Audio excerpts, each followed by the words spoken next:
La situazione sanitaria in tutta la penisola e in Veneto è pesante. Carenza di medici, giovani che non si presentano ai concorsi per posti in ospedale, ma che sempre più spesso accettano di lavorare in cliniche private, dove alla sera finiscono con le visite e se ne tornano a casa guadagnando più soldi a fine mese, o addirittura accettano di emigrare in prestigiose cliniche estere, dove anche in quel caso la paga è nettamente superiore. Pronto soccorso di Cittadella Piove di Sacco, dal 15 giugno al 31 agosto, scelta dell'USL 6 Euganea di dare in appalto alla cooperativa Castelmonte di Montebelluna a causa dell'impossibilità di trovare i 15 medici mancanti. ULS 7 Pedemontana per l'ospedale di Sant'Orso si è appoggiata a una COP che garantisce al SUEM i medici di ambulanza dalle 20 alle 8 e ha affidato il servizio notturno del pronto soccorso, sempre alla Castelmonte, che dal 1 luglio gestisce pure il pronto soccorso di Conegliano e l'automedica di Soligo, ULSL 2 Marca Trevigiana. Una situazione che vede soprattutto in questo periodo estivo di ferie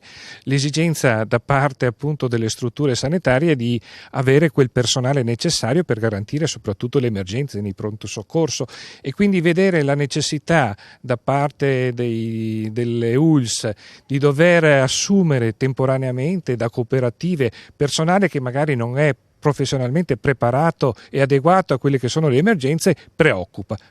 soprattutto per quanto riguarda poi il risultato e la salute del cittadino. Ci siamo già attivati con delle interrogazioni per mettere in evidenza quelle che sono esigenze di una programmazione che manca, e quindi su questo incentiveremo l'attività appunto di stimolo nei confronti soprattutto della Giunta, perché attui un programma certo e soprattutto di riqualificazione delle professionalità all'interno delle ULS.